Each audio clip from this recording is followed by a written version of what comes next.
Esse texto nos traz uma parábola, um ensino, um resultado deste ensino. Eu irei pregar nessa noite do verso 1 ao verso 20. A princípio passei para o conjunto do 1 ao 9, mas seria negligência não me estender no que o texto exige. Vocês verão como do verso 1 ao verso 20 todo o texto traz um só ensino com diferentes ênfases. Ezequiel capítulo 33, verso 1 ao verso 20. Meu irmão, vou fazer a leitura. Peço que você, por favor, acompanhe comigo com atenção a leitura da palavra de Deus.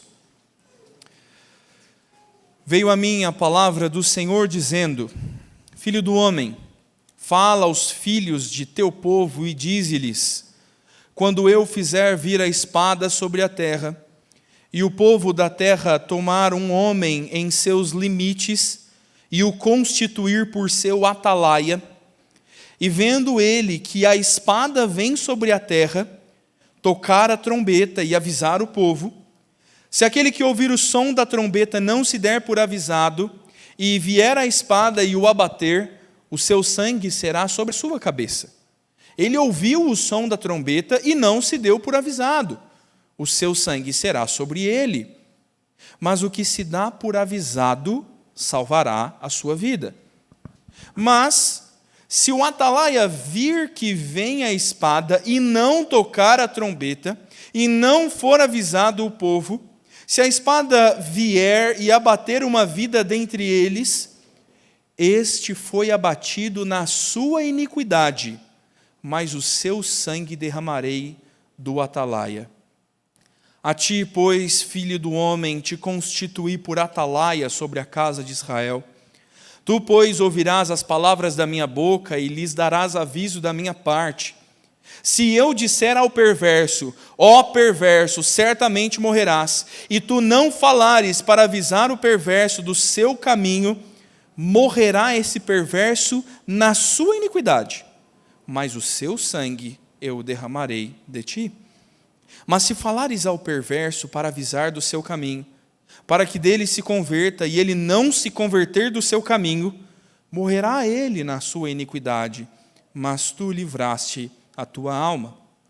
Tu, pois, filho do homem, dize à casa de Israel: assim falais vós, visto que nas nossas prevaricações e nossos pecados estão sobre nós, e nós desfalecemos neles, como, pois, viveremos?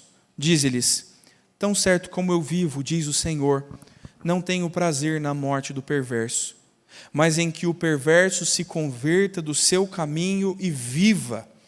Convertei-vos dos vossos maus caminhos, pois porque haveis de morrer, ó casa de Israel.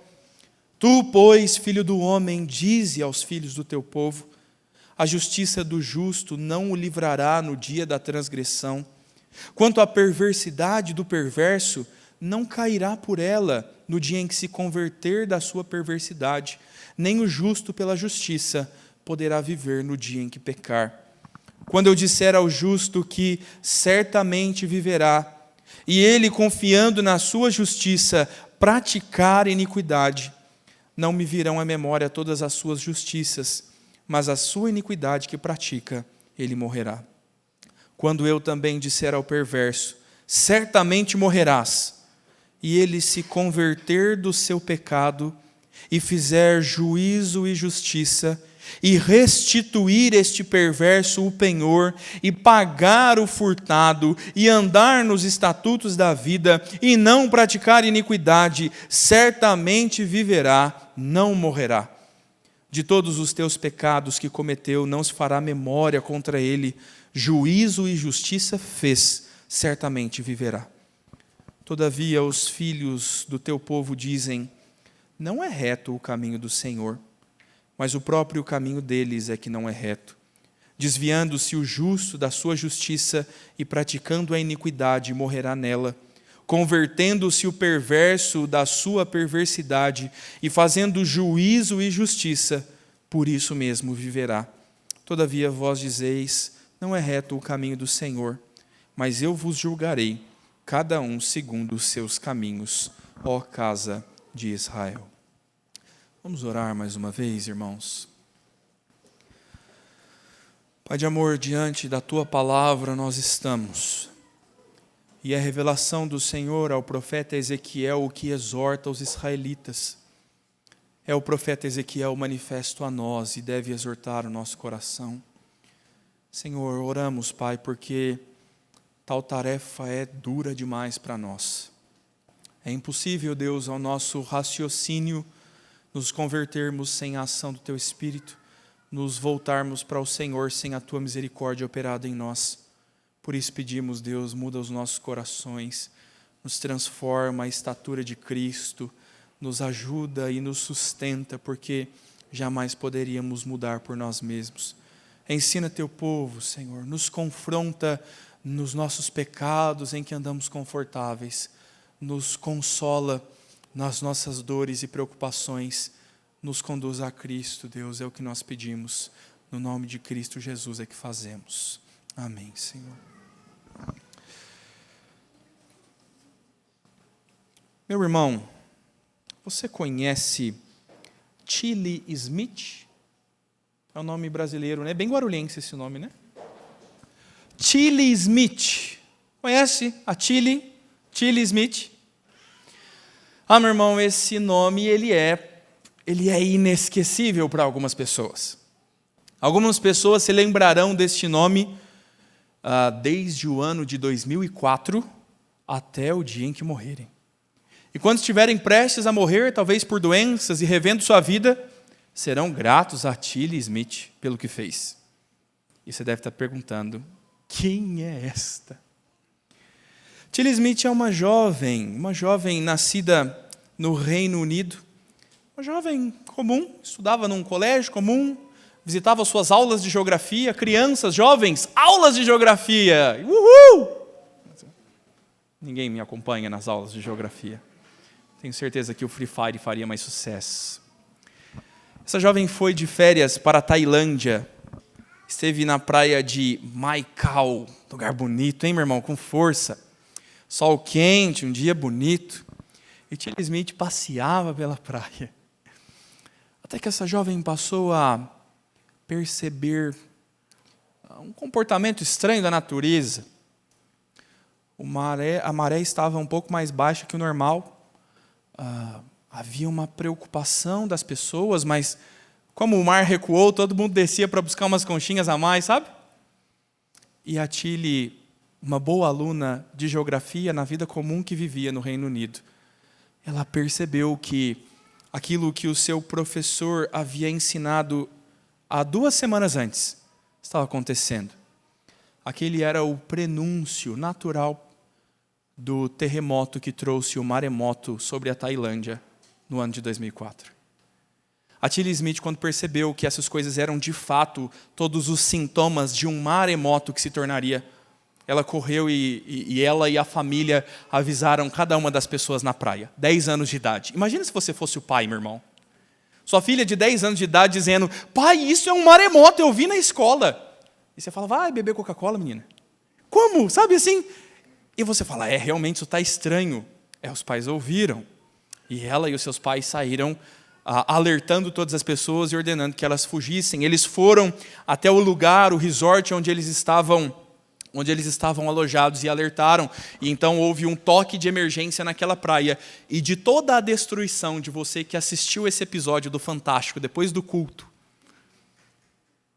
mais de 100 pessoas foram salvas pela audaciosa Tilly Smith, que fez uma só coisa, alertou sobre o perigo.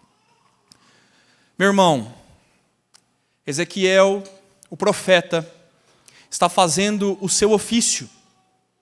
Qual é o trabalho de um profeta? O profeta fala da parte de Deus. Quando a Escritura ainda não era completa, quando Jesus ainda não era manifesto, quando haviam muitas lacunas sobre o conhecimento de Deus, Deus vinha se revelando continuamente. Fazendo isso, por exemplo, como por Moisés, trazendo as leis. Fazendo isso na história de Israel, como, por exemplo, registram livros como de Josué e Juízes. E em determinados momentos trazendo homens, profetas de Deus, para falar ao povo. O trabalho de um profeta é anunciar o que Deus lhe disse. E ao longo de todo o livro, até o capítulo 33, Ezequiel está anunciando condenações. Ezequiel está anunciando o juízo de Deus a ser manifesto. Profetas não são muito populares. Falsos profetas um pouco mais. Agora, no capítulo 33, este é um momento que divide o livro em duas partes. E daqui para frente, o conteúdo do livro é até um pouco semelhante do que você pode ler antes. Mas a ênfase de Ezequiel não é mais o juízo, não é mais a condenação, mas como o evangelho já contido no texto, Ezequiel está ofertando a graça de Deus. Esse texto que nós falaremos é justamente o ponto de virada, quando Ezequiel vai falar um pouco menos do juízo e ele vai se voltar para anunciar a graça e o arrependimento aos pecadores necessitados. Ezequiel foi chamado por Deus para proclamar com um ensino muito parecido, se você ler no começo do livro. E agora Deus está repetindo este ensino e convocando este homem a ser alguém como Tilly Smith. Anuncie, pregue, fale. Por isso, meu irmão, nessa noite quero falar contigo sobre um tema simples e claro, a responsabilidade da evangelização. Tal como esta jovem, que é uma mera ilustração, tal como o profeta Ezequiel, que se portava fielmente anunciando e pregando, nós somos convocados a alertar, a anunciar, erguer a voz, e Deus nos ensinará neste texto a responsabilidade da evangelização. O primeiro ensino deste texto, e são apenas dois, do verso 1 ao verso 9, nós perceberemos qual a nossa responsabilidade. O que devemos fazer, qual a tarefa, qual é a responsabilidade. E então Deus vai dizer a Ezequiel uma história, uma parábola. Pense bem, Deus vem até Ezequiel e começa a contar da dinâmica de uma cidade antiga em Israel. Como é que se protegia a cidade de inimigos? Você tinha uma cidade murada e bem guardada. E sobre essa cidade era necessário colocar um guarda, um vigia, e de forma específica alguém que seria um atalaia. Talvez você já tenha ouvido esse nome por aí, talvez não. Um atalaia é tipo aquele moço da sirene que passa na sua rua, sabe? O Clóvis não gosta desse barulho, nosso irmão. O Clóvis diz que paga para o menino não fazer barulho na porta dele. Está avisando, está alertando. O trabalho de um atalaia é alertar, é cuidar da segurança. Perceba que algumas cidades tinham torres um pouco mais altas no muro onde aquela pessoa deveria estar. Um atalaia era munido de um chofar, um chifre de carneiro para soprar uma buzina bem grande. Nossa, pastor, chifre de carneiro é o berrante deles, irmão. Nós que é da roça, é o berrante. E a responsabilidade do atalaia era alertar quando exércitos inimigos vinham. E é curioso perceber até que Deus deixa um pequeno detalhe aqui, meu irmão, para dizer: quando eu faço levantar exércitos inimigos, tudo acontece sob a boa e poderosa mão de Deus, até mesmo os exílios de Israel. Deus tem o governo da história, meu irmão, não se engane. O atalaia é então aquele que deveria alertar, e Deus fala a Ezequiel dois cenários possíveis. Um atalaia que vai cumprir o seu papel, que vê os inimigos, que está continuamente atento ao horizonte, atento a pessoas que surgem, ao som de cavalos, a poeira que levanta longe como sinal de um exército marchando. E este homem tem a responsabilidade de salvar todos. Um atalaia precisa dar o sinal. E Deus está dizendo: se o atalaia der o sinal, e alguém dentro da cidade dizer: "Oh, mas esse menino está buzinando de novo, chatice." Se alguém, e alerta para o nosso irmão Clóvis, pagar o atalaia para não buzinar, para não alertar. Se alguém se dá por desavisado e não se preocupa, pensando que é qualquer coisa, isso deve ser algo, é alarme falso, essa pessoa morrerá pela espada, é muito provável. O exército inimigo entrará e aquele que não trancou as suas portas, aquele que não ajuntou a sua família e fugiu, essa pessoa corre o risco de morrer. E Deus está dizendo, você fez o seu trabalho. E quando você anuncia, a responsabilidade é daquele que não quis ouvir. Ele morrerá pela sua própria iniquidade, pelo seu próprio pecado de não dar ouvidos. Mas, se este responsável atalaia não assume seu posto, vive de forma omissa e não avisa. Imagine, ele não avisa. E você, bondoso, quer sair em defesa do atalaia e diz, poxa, pastor, mas nem se ele avisasse, aquela pessoa não ia querer sair dali mesmo, ele não ia fugir do exército inimigo. Bem, meu irmão, é verdade. O texto diz que aquele que não deu ouvidos morreria da mesma forma e morreria pelo seu próprio pecado, como da outra vez. A responsabilidade daquele que não foge, que não dá ouvidos, é dele. E se ele morrer à espada, é responsabilidade dele que não quis fugir. Mas se o atalaia não anuncia e rouba daquela pessoa e toma-lhe a oportunidade de fugir, Deus diz, o sangue desta pessoa será cobrado do atalaia que não cumpriu o seu papel. Perceba, meu irmão, no verso 7 em diante, ao fim da parábola, Deus claramente, como já havia feito no início do livro, diz, Ezequiel, você ouvirá a palavra da minha boca e dará aviso da minha parte. Eu vos constituí, eu lhe constituí como atalaia sobre a casa de Israel. Ezequiel é este profeta. Deus está dizendo, se eu disser que o ímpio morrerá e Ezequiel for omisso e não disser para o ímpio, Deus vai te cortar fora. Deus vai tomar a sua vida, porque você está vivendo em impiedade. Se Ezequiel assumir o seu papel e avisar o ímpio, Deus cobrará o ímpio do seu pecado. Se Ezequiel, como profeta, for omisso e não alertar o ímpio, o sangue daquele homem será cobrado de Ezequiel. Poxa, meu irmão, mas nem foi Ezequiel que pecou. De fato, Deus diz, o ímpio morrerá pelo seu próprio pecado, pela sua própria iniquidade. Bem claro o texto que você tem nas mãos. Mas a responsabilidade de Ezequiel não é anulada pela irresponsabilidade daquele que não o quis ouvir. Ezequiel é profeta de ofício.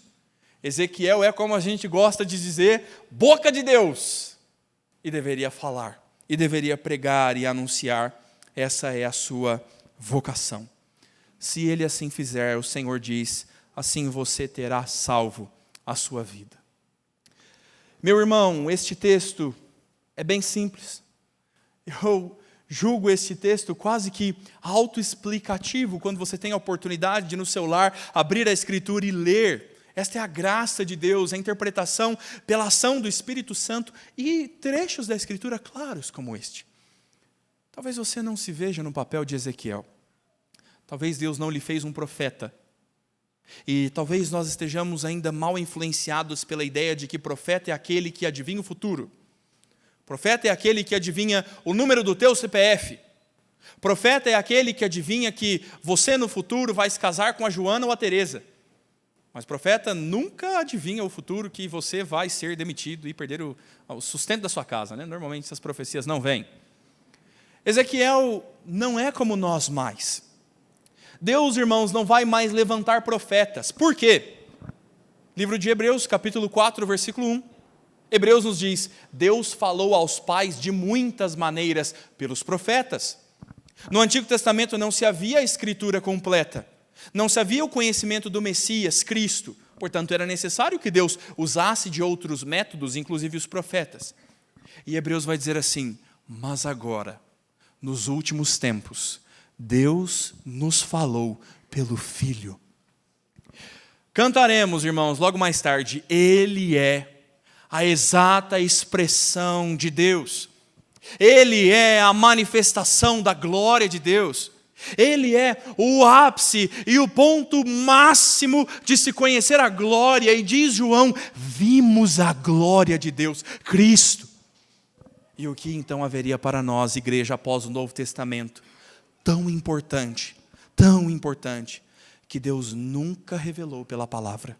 que Deus não falou por meio da lei, pelos profetas, pelos evangelhos, que Deus não falou nem por meio de Cristo Jesus, o próprio Deus. E agora Deus precisaria revelar pela boca de um novo profeta. O ofício profético cessou, meu irmão.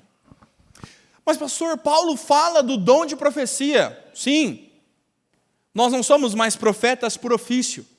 E a Escritura vai continuar se referindo ao dom de profecia, porque profeta ainda é boca de Deus. Profetizar ainda é pregar as verdades de Deus e anunciar como um atalaia. A diferença é que nós não fazemos mais por ofício, Deus não faz distinção entre um e outro. Ofícios da igreja são pastores ou presbíteros e diáconos. E agora Deus irá usar toda a sua igreja para proclamar toda a sua palavra. Você tem a responsabilidade de proclamar como parte do Senhor a Escritura. Sua tarefa, meu irmão, é ser atalaia. É erguer a sua voz no Evangelho e tornar conhecidas as revelações da palavra. Há aqueles que andam cochilando, aqueles que andam se divertindo e farreando enquanto o perigo se aproxima no horizonte. Deus o ergueu para proclamar. É esta a razão pela qual os crentes vivem e devem continuar vivendo. Nós somos chamados para fazer conhecidas as boas obras, ajudar as pessoas a compreender e guardar os ensinos de Cristo. Sua tarefa é ser atalaia de Deus. Que nome chique, meu irmão. Põe lá no seu Facebook, Paulo. Paulo, atalaia de Deus. Quero trazer algumas implicações a você à luz deste tema, meu irmão. Nós precisamos pensar sobre por que não temos tocado a trombeta. Por que nós não temos do alto do muro gritado para dentro, o perigo vem aí. Por que, meu irmão, que nós temos deixado tão distante a proclamação do Evangelho? E esta é uma possível realidade. Talvez por medo de não sermos ouvidos. Ai, pastor, eu vou pregar, eu vou falar, ninguém vai me ouvir, eu vou ficar com cara de tacho. Às vezes, meu irmão, por preguiça mesmo, sabe? Ai, eu não gosto desse negócio de ficar, sabe, falando com as pessoas, sejam com estranhos, sejam com conhecidos. Eu acho que cada um tem sua religião. Eu acho que cada um tem o direito de crer em que quiser. É verdade, meu irmão, direito resguardado pela Constituição por enquanto. Mas a palavra de Deus te responsabiliza muito além do que você acha. E a palavra de Deus nos chama para ser sal e luz da terra. E para nada, inútil é uma lâmpada acesa e escondida debaixo da mesa. Mas a lâmpada deve ser posta no alto, como nos ensina Cristo, para iluminar toda a casa. E o crente deve ser aquele que vai trazer à boca a palavra, a proclamação do Evangelho. O Senhor Jesus diz aos discípulos de um período que seria inaugurado, dizendo: aquilo que eu vos falo em silêncio, chegará o momento em que vocês proclamarão nas ruas. O Senhor Jesus, após a sua morte, ordena a igreja e a comissiona na força e no poder do Espírito Santo a serem testemunhas de Cristo. E por que nós não temos tocado a trombeta? Meu irmão, você já teve um amigo da onça? Vamos imaginar que no final do culto você chega em casa e você vai tirar uma foto no espelho do elevador. Você vai assim, minha irmã, sabe, destrancar a porta de vidro da sua casa. E quando você olha no espelho, você tem um feijãozão preto bem no meio aqui assim. E aí você fala para o seu marido, para o seu filho, para o seu amigo que estava te acompanhando no culto, você fala assim: eu estou com esse feijãozão aqui, a última vez que eu comi feijão foi às 14h. Eu estou com esse feijão desde as 2h. E seu amigo fala assim: aham. Qual seria a sua próxima pergunta?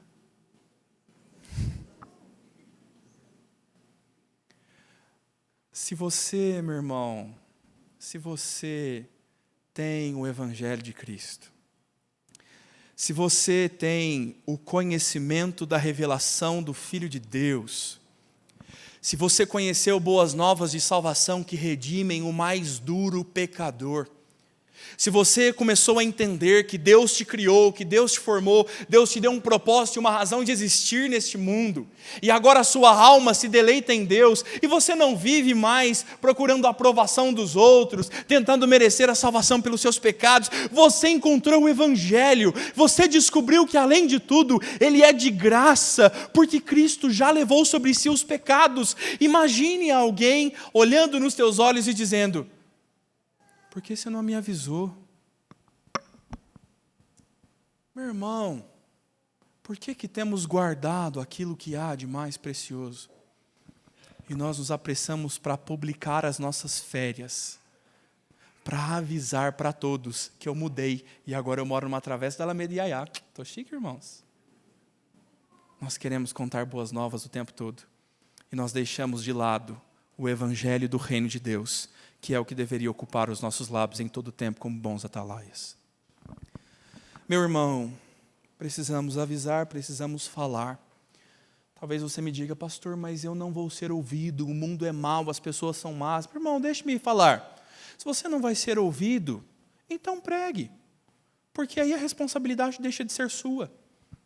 Tantos irmãos ocupam o meu gabinete, conversamos, numa conversa de churrasco na porta da igreja, e nós lidamos continuamente com pessoas que não se submetem ao Evangelho, que conhecem a verdade e não querem cumpri-la, tanto crentes quanto ímpios, pessoas que andam deliberadamente no mal e nós não sabemos o que fazer mais. Meu irmão, o texto diz claramente: fale, pregue o Evangelho, exponha o pecado, demonstre, esta é a sua responsabilidade.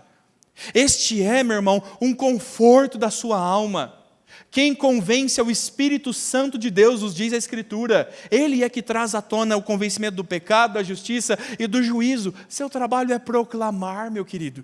E não, você não deve se preocupar se você vai ser ouvido ou não. Deus chama profetas e diz para eles na sua vocação, no princípio do livro, dizendo: eu estou mandando vocês para um povo que não ouvirão vocês.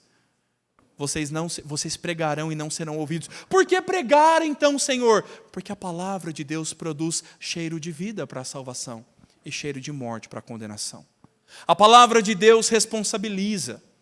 E a você que me ouve, você está sendo responsabilizado por essa palavra. Se você obedece, é fiel na sua tarefa e prega, o Senhor cuidará daquele que ouviu a sua pregação. Mas se você deixa de pregar e anunciar o Evangelho, meu irmão, diz a Escritura: o ímpio morrerá no seu pecado. Não, meu irmão, o ímpio não vai morrer e vai para o inferno porque você não pregou. A soberania de Deus faz chegar a salvação como Ele quiser. Deus salvará os seus eleitos. Mas Deus está tratando a omissão do seu povo e dizendo: vocês que deveriam pregar e não pregaram, eu vou cobrar de vocês, daqueles que não foram convertidos, ou pelo menos que não foram responsabilizados e não ouviram do Evangelho. Repousa sobre nós, meu irmão, a dura tarefa de pregar o Evangelho. O apóstolo Paulo diz na primeira carta aos Coríntios: se anuncio ao Evangelho, não tenho do que me gloriar, porque sobre mim pesa esta obrigação, porque ai de mim se não pregar o Evangelho. Eu gosto muito do pastor Jeremias, da 8ª Igreja, e todos os catecúmenos já ouviram isso, sempre falam nas nossas aulas. O pastor Jeremias fala assim: ô gente boa, e ele chama todo mundo assim: ô gente boa, não confunda as coisas. Você é do marketing e Deus é do RH. Seu trabalho é proclamar, meu irmão, fazer Cristo conhecido. Deixe a salvação, a contratação com Deus. Nós somos chamados para anunciar as boas novas. Perceba, meu irmão, por fim, uma última chamada neste texto.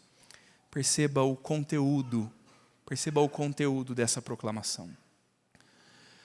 Às vezes nós andamos procurando tornar o Evangelho mais fácil. Temos pessoas ao nosso redor que nós queríamos ver conversão nelas.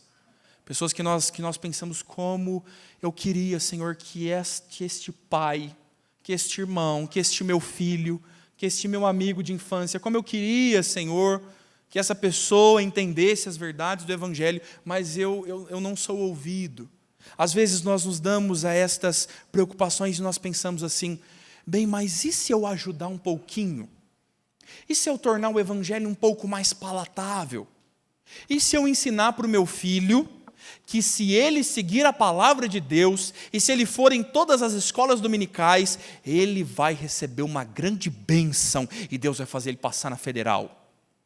E se eu ensinar para minha filha que se ela não for para a balada e ficar em casa e orar, Deus vai abençoar ela com o melhor casamento que já existiu, e o marido dela vai ser rico, bonito e crente?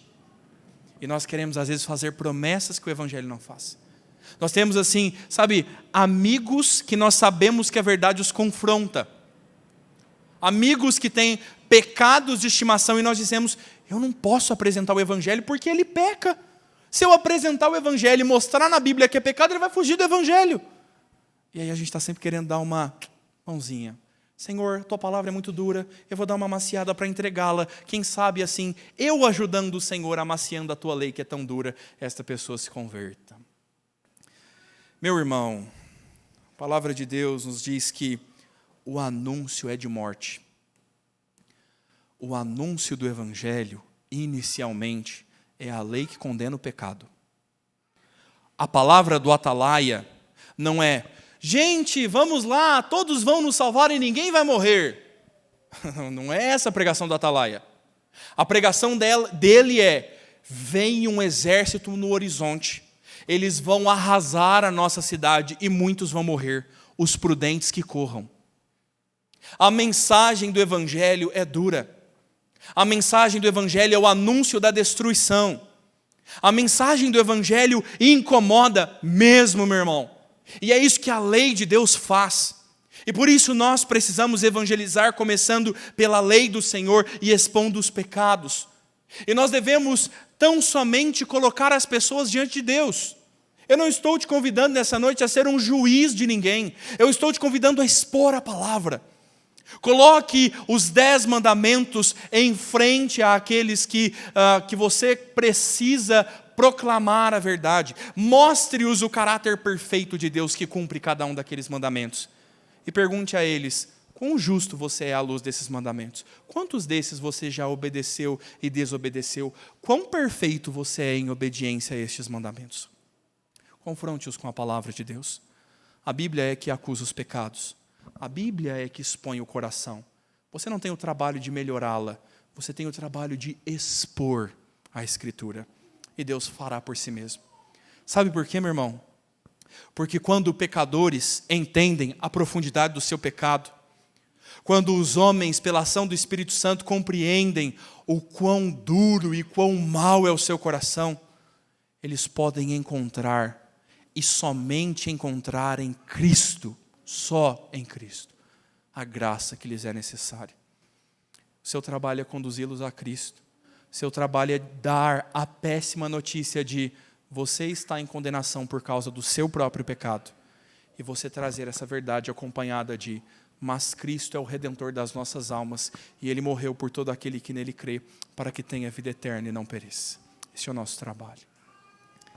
Fazendo o teu trabalho, sendo fiel, anunciando a palavra com fidelidade, meu irmão, você vai encontrar alguns resultados. E quero falar em um segundo ensino, do verso 10 ao verso 17, sobre os resultados da pregação. Se por hora nós falamos da nossa responsabilidade, agora nós falaremos sobre o resultado. Quando cumprimos a nossa responsabilidade, quando anunciamos a palavra, o que é que acontece? O texto claramente nos responde a partir do verso 10. Veja que Deus está prevendo a fala do povo e conhecendo o coração do seu povo.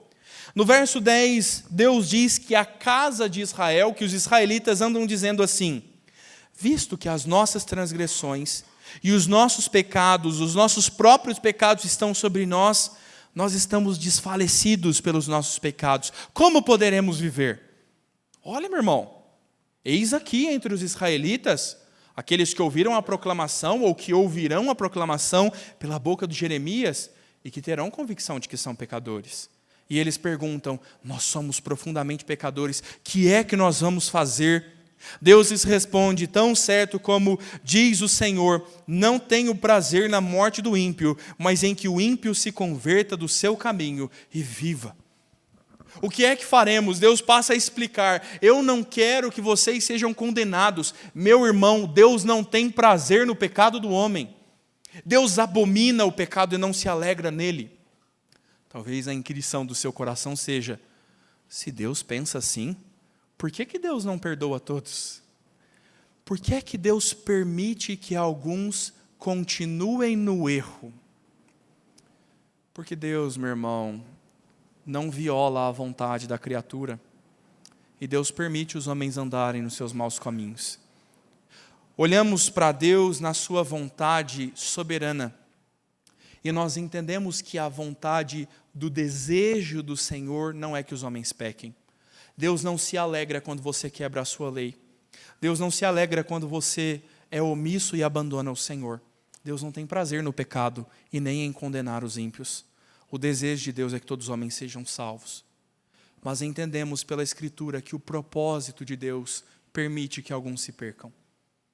Da soberania de Deus é salvar e condenar, porque nenhum dos que se perde torna Deus culpado pela sua perdição. Nós pecamos e o salário do pecado é a morte. Nós não atribuímos a Deus o nosso pecado. Quando pecamos e somos condenados, Deus não é injusto. Qual de nós pode erguer-se e dizer: Deus, eu mereço entrar no céu, por favor, abra as portas? Qual de nós merece o céu? Por isso, meu irmão, a salvação é por graça. E Deus ainda assim permite que alguns se percam. O Senhor está ainda assim dizendo que o seu chamado e a sua convocação é para o arrependimento de todos aqueles que o ouvem. A você que me ouve, meu irmão, Deus está respondendo: convertam-se. É o chamado da palavra. Convertam-se dos seus maus caminhos, porque vocês haveriam de morrer, Israel. É como se os israelitas ouvissem a lei e dissessem: nós estamos perdidos, nós vamos morrer agora. E Deus está dizendo: não, vocês não precisam morrer, eu não tenho prazer que vocês morram nos seus pecados. Eu estou chamando vocês a mudarem o curso das vossas vidas, porque vocês haveriam de morrer. Eis a graça, eis Cristo exposto a nós, porque haveríamos de morrer, meu irmão. Haveríamos de morrer tão somente pela dureza do nosso coração.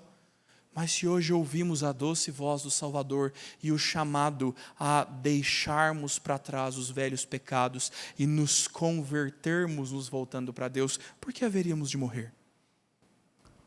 Veja como Ezequiel continua relatando a ação de Deus, e Deus vai explicar por que é que os homens são salvos ou são condenados. Veja a partir do verso 12.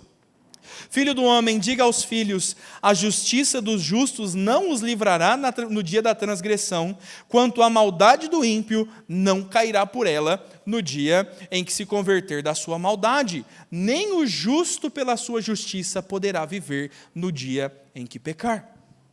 Veja que coisa curiosa, meu irmão. Deus está dizendo o seguinte: a justiça não basta para a salvação.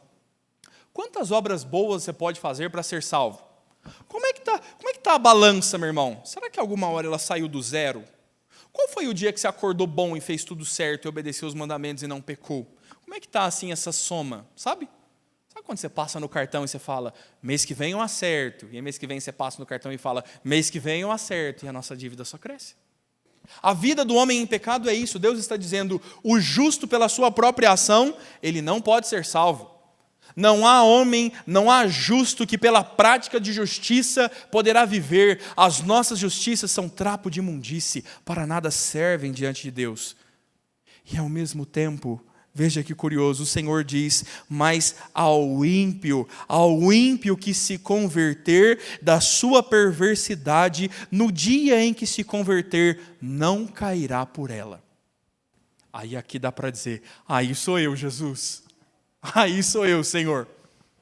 Porque ruim eu sou, porque cobiçar no meu coração, porque desejar do próximo a mulher, o carro, a casa, os bens, porque mentir, porque pecar, isso eu sei fazer.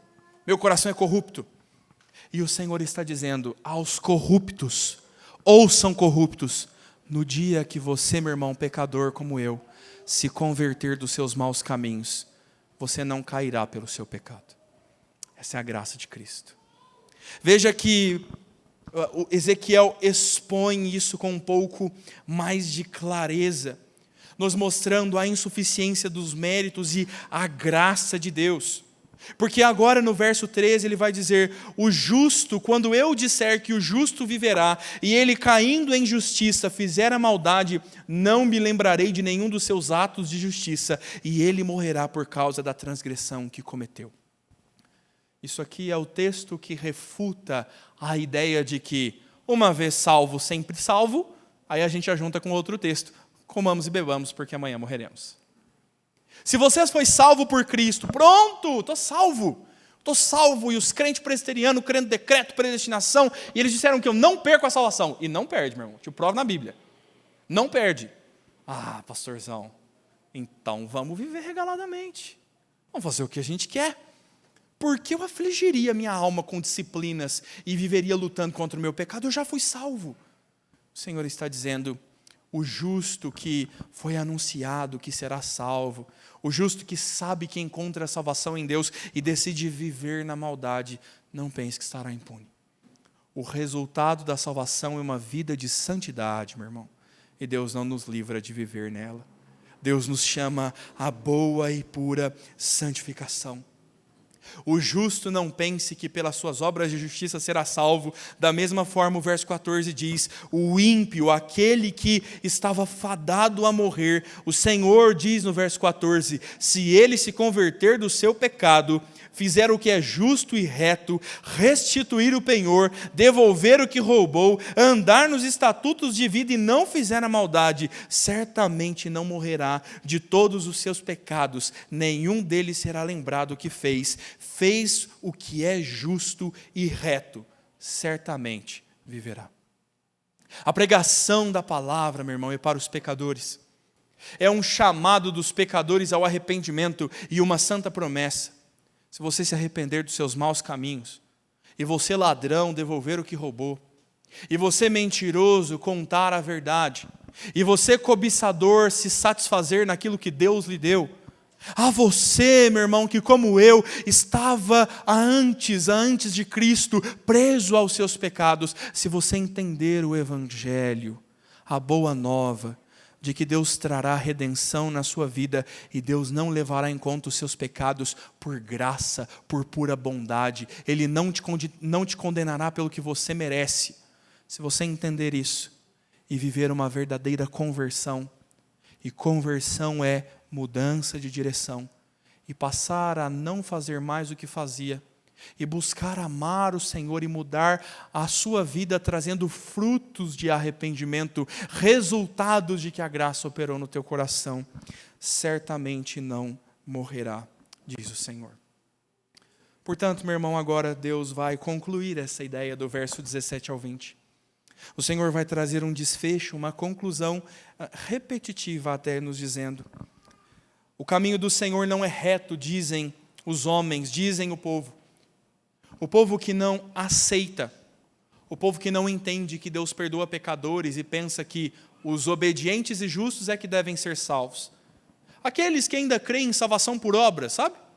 Aqueles que ainda pensam que podem merecer o céu, eles dizem: é injusto Deus perdoar pecadores, nós temos que fazer boas obras e fazer tudo direitinho. Deus está dizendo: o meu povo diz que eu sou injusto. E Deus está dizendo: aquele povo que diz que o meu caminho não é reto, o caminho deles é que não é reto. Quem somos nós, meu irmão, para arguir a forma como Deus decide soberanamente salvar? O Senhor está dizendo agora: se o justo se desviar da sua justiça e fizer maldade, morrerá nela. Se o ímpio se converter da sua maldade e fizer o que é justo e reto, por causa destes viverá.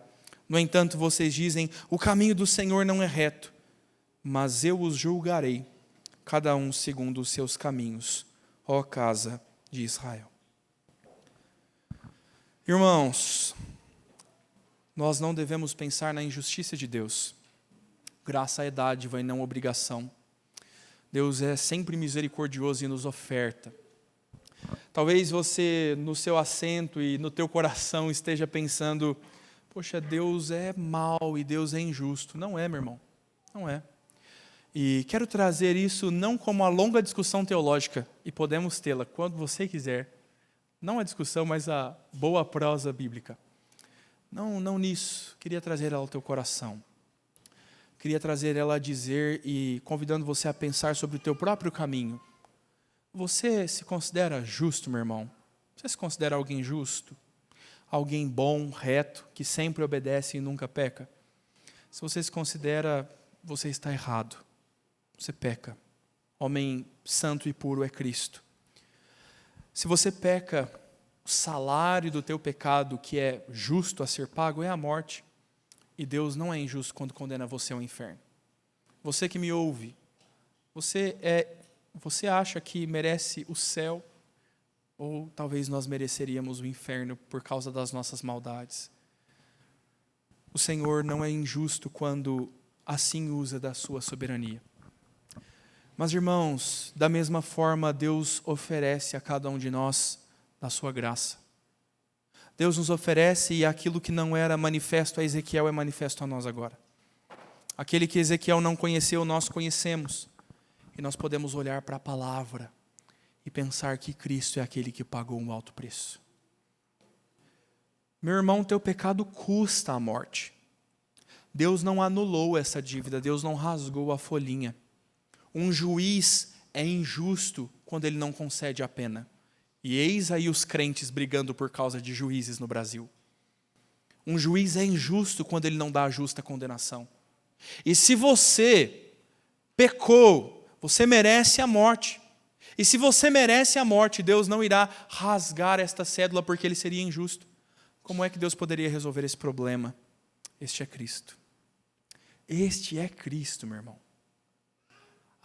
Os nossos pecados, a nossa injustiça, a nossa maldade foi levada sobre ele no madeiro.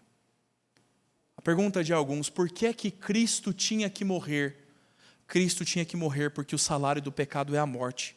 E o autor da vida se entregou para morrer por nós.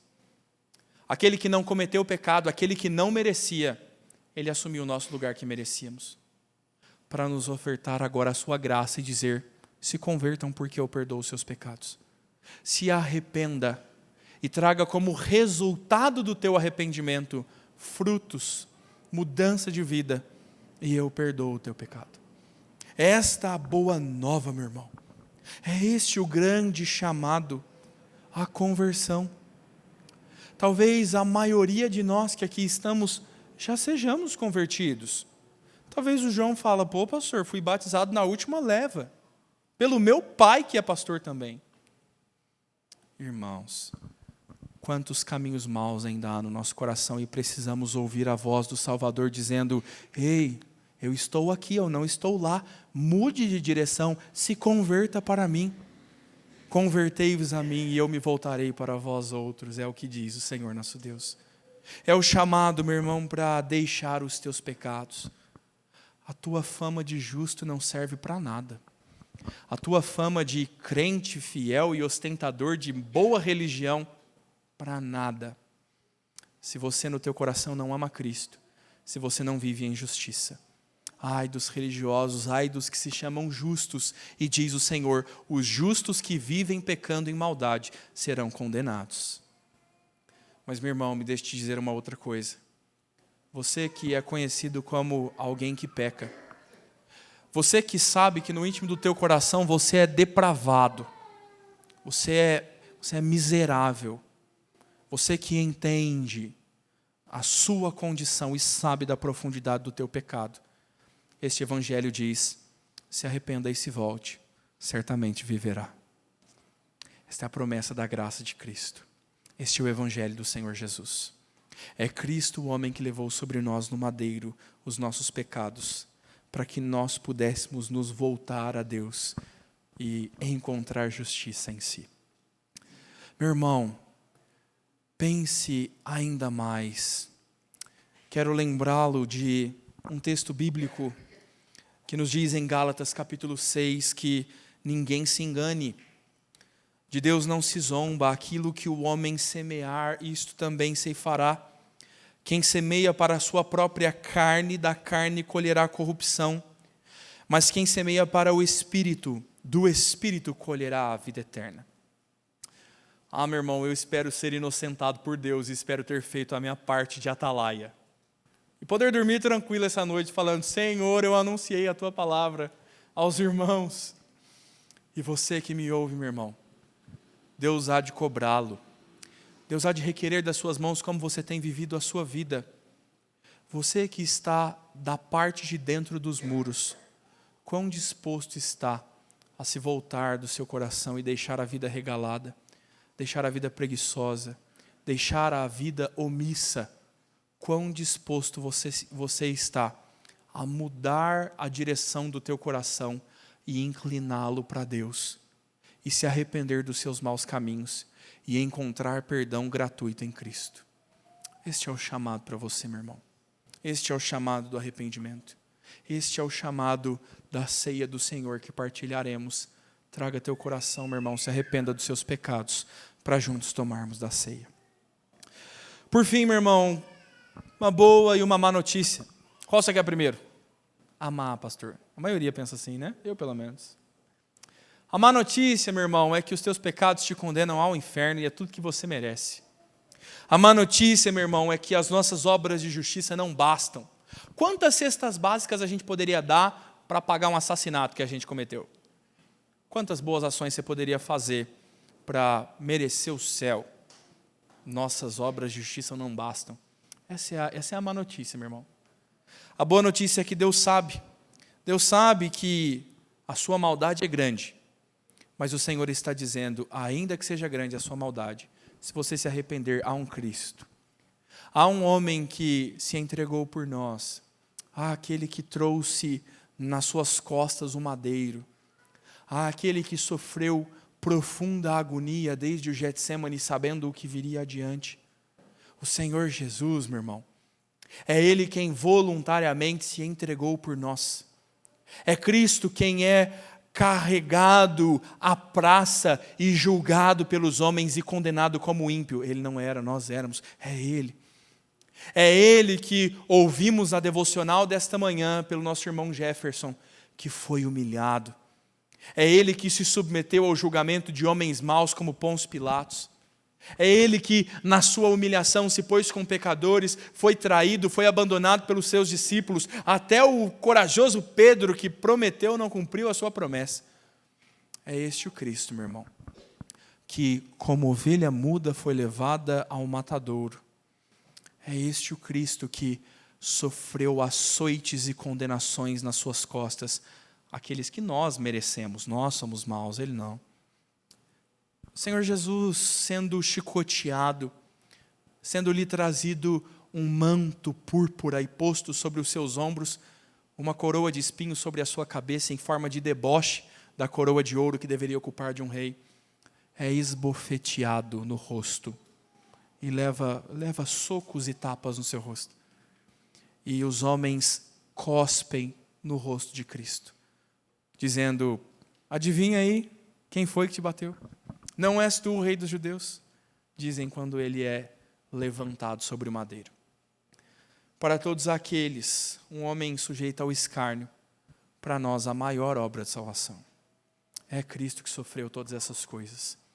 É Ele quem vai dizer: Pai, perdoa-lhes porque não sabem o que fazem. E Ele expira, entrega a sua alma nas mãos do Senhor, e na manhã do terceiro dia ressurge dos mortos, porque a sepultura não pode conter o Criador de todas as coisas. E Ele ressurge dos mortos para dizer aos seus discípulos: toda autoridade me foi dada no céu e na terra, agora vão e preguem. Agora vão e sejam minhas testemunhas.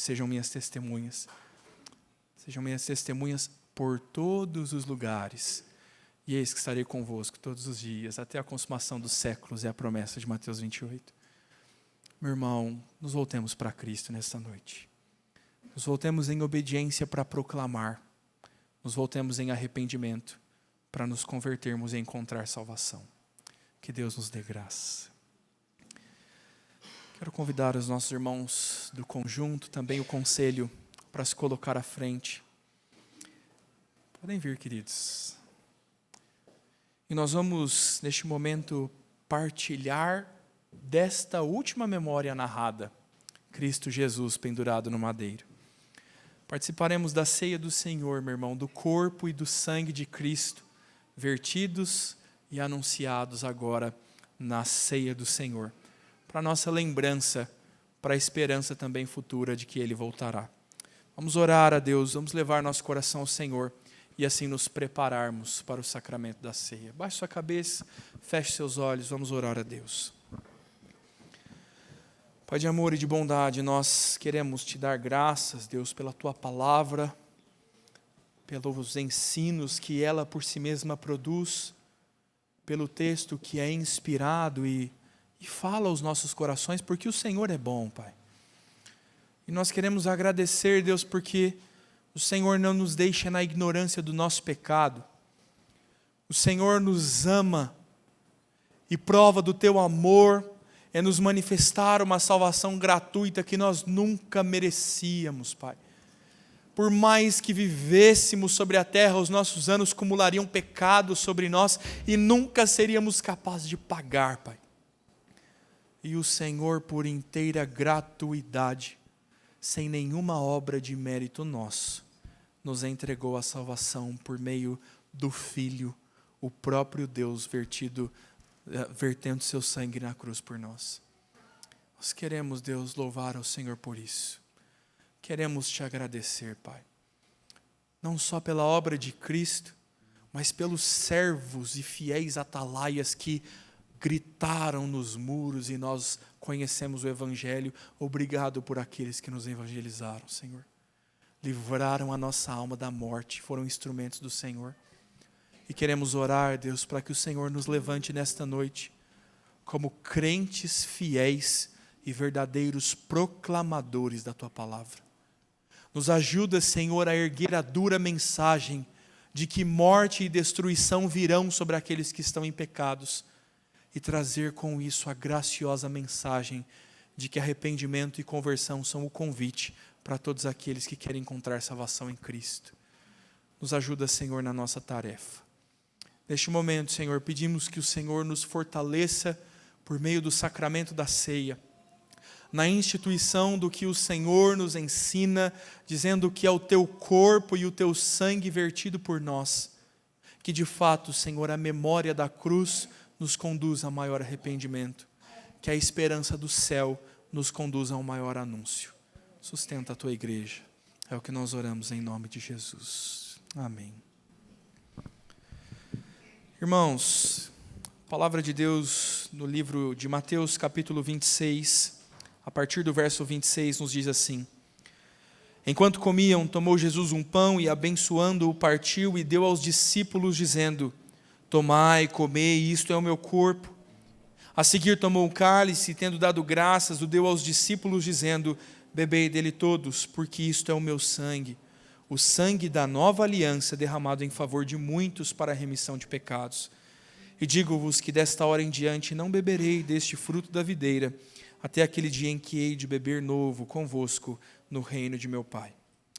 O Senhor Jesus instituiu a ceia, antes de se entregar em um sacrifício vicário, para que este fosse um eterno memorial ao povo de Deus. Eterno sim, porque haveremos de comer com Ele, e não beberia do fruto da videira até aquele dia. Na eternidade, aí sim.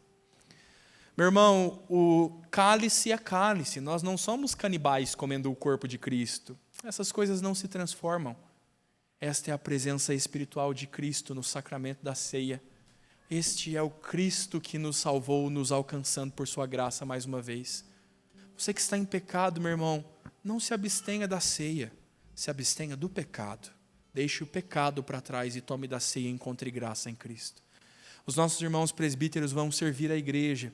Você que nos visita é nosso convidado, se é batizado em alguma das igrejas. Se você faz parte de uma igreja fiel, uma igreja cristã, não só de uma igreja presbiteriana, participe conosco, meu irmão. Essa é a ceia de Cristo. Você que ainda não é batizado e ainda não faz parte de uma igreja, almeje este momento, meu irmão. Os irmãos vão nos servir, peço que você pegue o seu pão, o seu cálice, estarão juntos, e você se assente mais uma vez e aguarde para juntos todos nós celebrarmos a ceia do Senhor.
Meus irmãos, alguém foi involuntariamente esquecido na distribuição da ceia? Por favor, levante uma de suas mãos, se sim.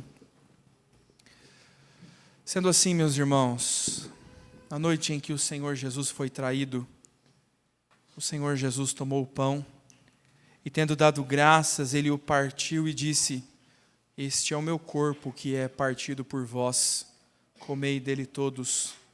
Comamos, irmãos, do corpo de Cristo.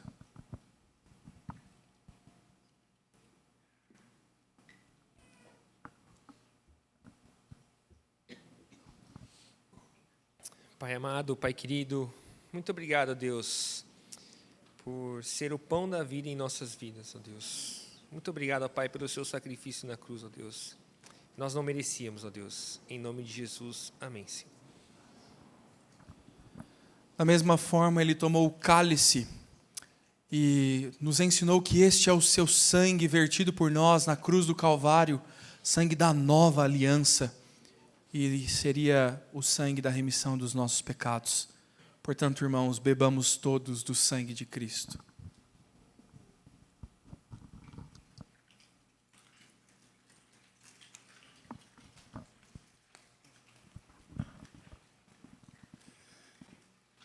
Toda a glória, Senhor, toda a honra seja dada a Ti, ó Deus, Deus de poder, Deus que sabe de todas as coisas, Senhor que pagou o nosso preço. Louvado seja o Seu nome, Senhor, porque se estamos aqui, Senhor, é por Sua graça e misericórdia. E, ó Pai Santo, essa mesa representa, Senhor, a aliança, Senhor, que a cada dia o Senhor mostra que tem conosco, mediante, Senhor, o sangue de Cristo e a misericórdia do Senhor. Louvado seja o seu santo e bendito nome, Pai. Amém, Senhor. Irmãos, ainda em pé, recebei a bênção. Que o amor de Deus Pai Todo-Poderoso, que a graça de Cristo Jesus, o nosso Senhor, que as consolações do Espírito Santo repousem sobre vós e sobre todo o povo de Deus espalhado sobre a terra, hoje e por todos os tempos. Amém.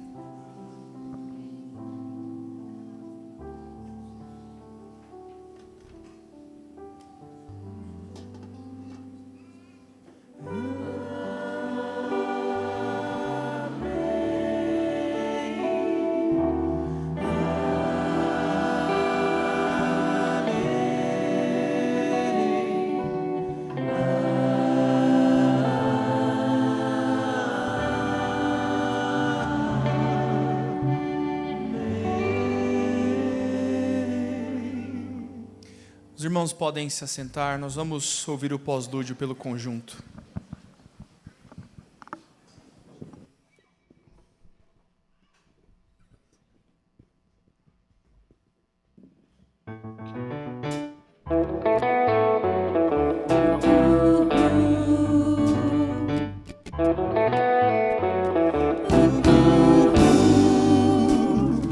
Um dia lindo, almejo eu encontrar na eterna glória que promete dar. Gozo e alegria, posso então sentir